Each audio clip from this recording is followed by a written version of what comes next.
Hello everyone. Well, let me take this off. Um, this is a new chat. I think it's chat number 9 or 10, something like that, from memories and things. You know what I did? I thought that it would be a good idea to share with you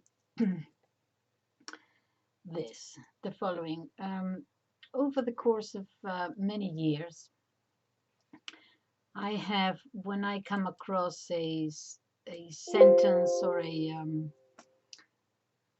something in a book, a sentence that I particularly liked because it meant something to me at the time, excuse me, I wrote it down from different authors. I have a variety of authors. And I wrote the whole sentence or paragraph that actually had an impact on me at the time. And sometimes I read them. And I have lots of notebooks with this. And sometimes I find something that I enjoy again. And I thought that I would share some with you. These videos are very short, really, about 15 minutes or so. So I will share. I'll start with Dostoyevsky. Okay, these are just sentences unrelated to one another. But they might mean something to you. They do to me. So these are from one notebook. This is Dostoyevsky, so I'm just going to read them out. This is from a Poor Folk, his first book. Just little snippets of things. Give a weak man his freedom, and he'll fetter it himself and give it back to you. A foolish heart has no use for freedom. Okay, think about that. Look at this other one. This test, this terrible school of life is accepted voluntarily by the one who dooms himself in the hope that after long ordeals of conquering himself, of mastering himself to a degree where he may at last attain by dint of life, long obedience, a total freedom, that is to say, freedom from himself, and avoid the lot of those who live all their lives without ever finding the self within themselves. That's another one. The main thing is that you stop telling lies to yourself. The one who lies to himself is often quick to take offense. After all, it is sometimes rather enjoyable to feel insulted, is it not?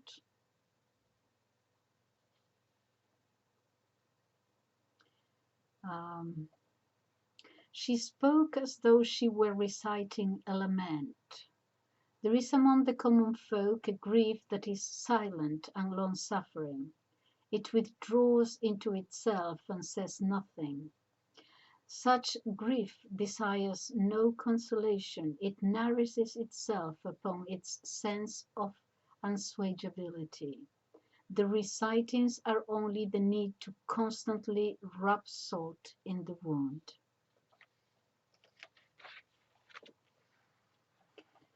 This is a little long one. He spoke as frankly as you have done, though also with humor, a rueful kind of humor.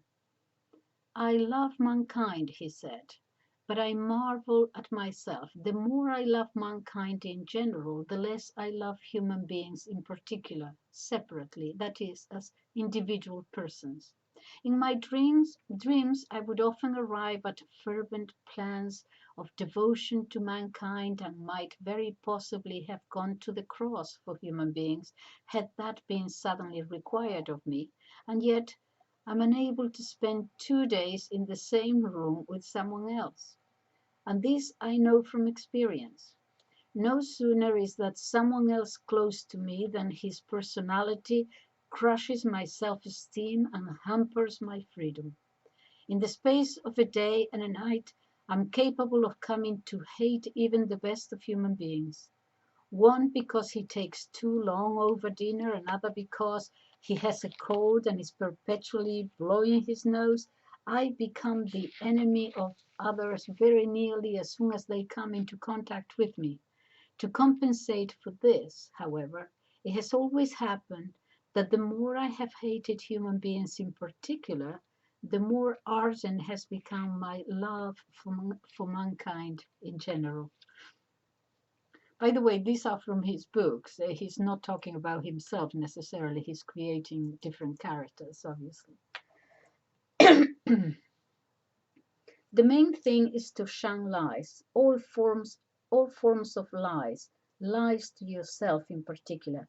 Keep a watch on your lies and study them every hour, every minute. Also, shun disdain both for others and for yourself. That which appears to you foul within yourself is cleansed by the very fact of your having noticed it in you. Also shun fear, although fear is only the consequence of any kind of lying.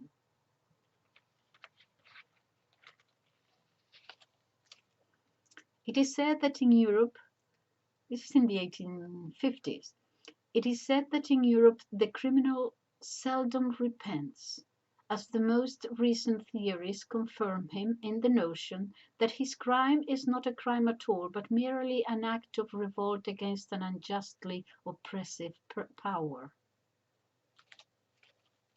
That sounds right about now.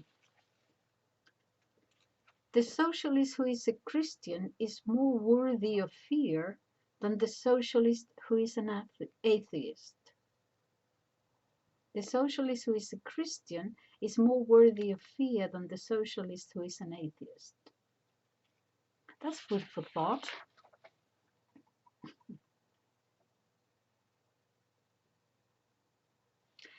But even a martyr sometimes likes to keep himself amused with his despair, out of sheer despair, as it were. For the moment, that is what you're doing, amusing yourself with your despair.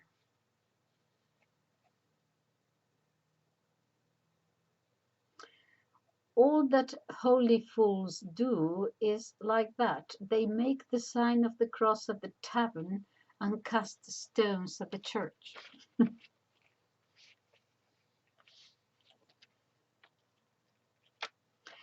And one of the Russian peasants in the Brothers Karamazov says, and for that, he's complaining, and for that they'll cast you straight into hell and roast you there like a side of mutton. I like that. You still have milk, not blood, in your veins, to the coward.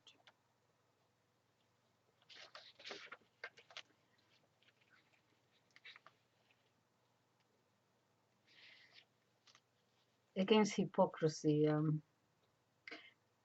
you do know how to stand your ground, don't you? I like such people. Whatever their ground is, they're standing on. And as for those who didn't believe in God, well, they begin to talk of socialism and anarchism, of the reorganization of the whole of mankind according to a new regime, so that in the end is the same old devil that pokes its head out, the same old questions, only seen from the other end. That is what Ivan, the atheist in the Brothers Karamazov. Stupidity is brief and guileless, while wit equivocates and hides. Wit is a scoundrel, while stupidity is honest and sincere. Let me see if I have a few more here. Let's see.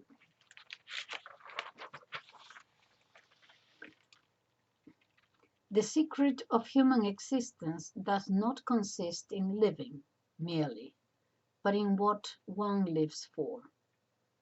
Without a firm idea of what he is to live for, man will not consent to live and will sooner destroy himself than remain on the earth, even though all around him there be loaves.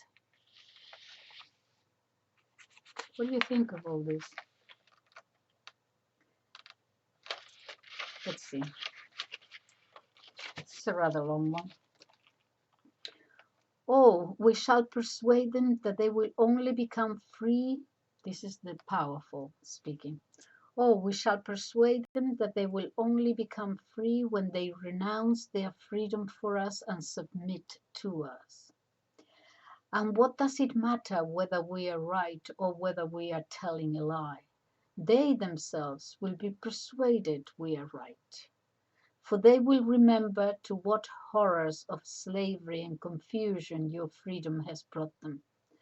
Freedom, the free intellect and science will lead them into such labyrinths and bring them up against such miracles and unfathomable mysteries that some of them, the disobedient and ferocious one, will destroy themselves. Others, disobedient and feeble, will destroy one another, while a third group, those who are left, the feeble and unhappy ones, will come crawling to our feet and will cry out to us, "Yes, you were right. You alone were the masters of the secret, and we are returning to you. Save us from ourselves." Receiving loaves from us, of course, they will clearly see that what we have done is to take from them the loaves they won with their own hands in order to distribute it to them without any miracles. They will see that we haven't turned stones into loaves, but truly more than of bread. They will be glad of the fact that they are receiving it from our hands. They will appreciate what it means to subordinate themselves to us once and for all. Then we shall give them a quiet, reconciled happiness, the happiness of feeble creatures.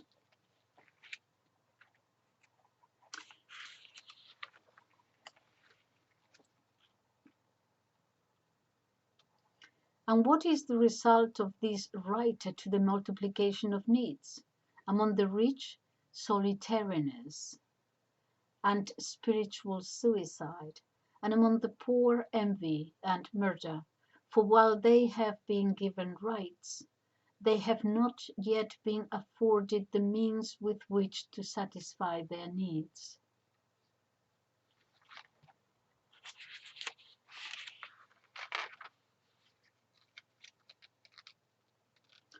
It appeared that the entire problem with his character was that he had a somewhat higher opinion of himself than his real merits would permit. Rather witty.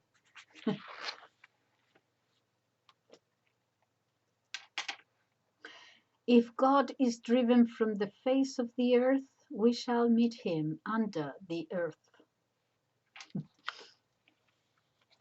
Rakitin says it is possible to love mankind without God. I mean, only a snotty-nosed shrimp could state such a thing to be true. Life come easy to him.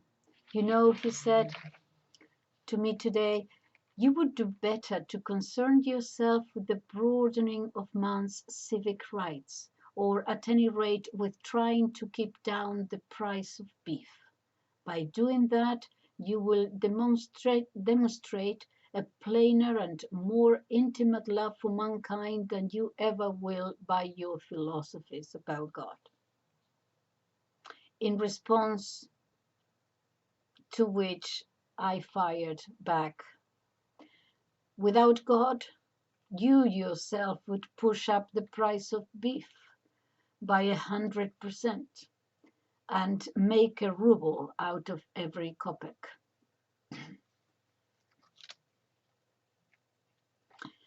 Some people are better to have as enemies than as friends.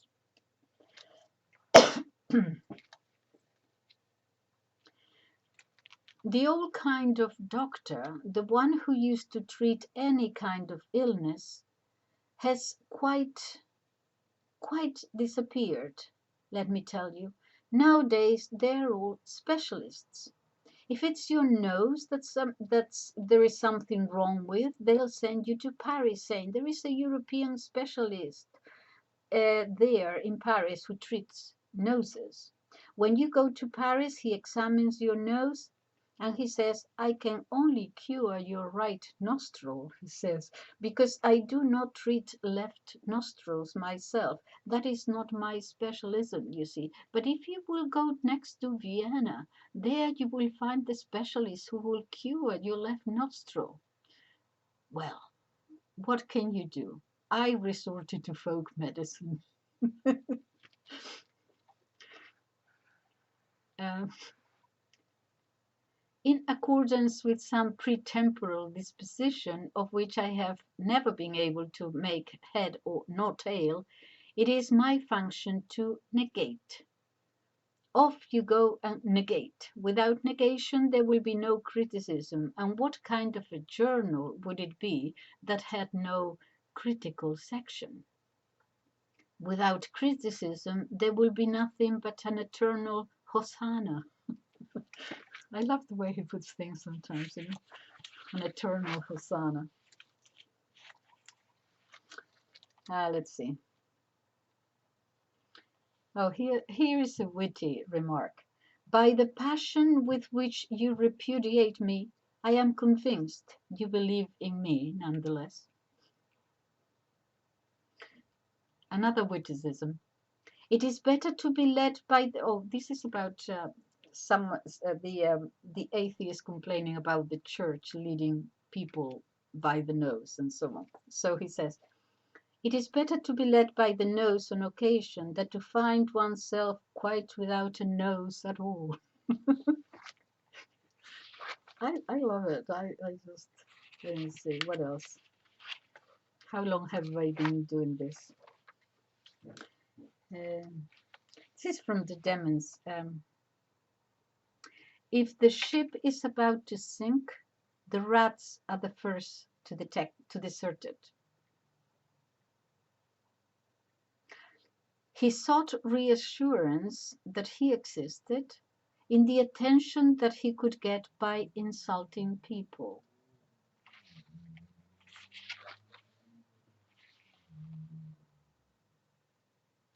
The ridiculous man believes that life is more important than the meaning of life.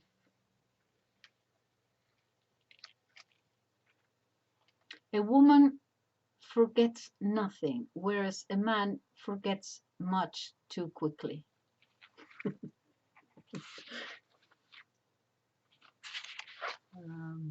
Let's see. History will be divided into two parts, from the gorilla to the annihilation of God, and from the annihilation of God to the gorilla.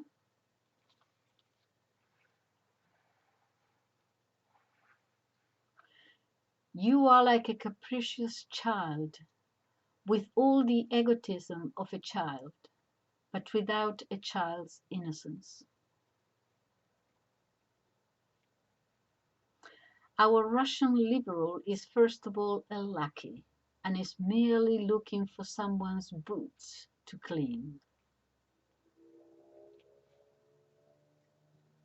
I am lying under a stone, crushed, but not squashed. Isn't that great? How can he think of things like this?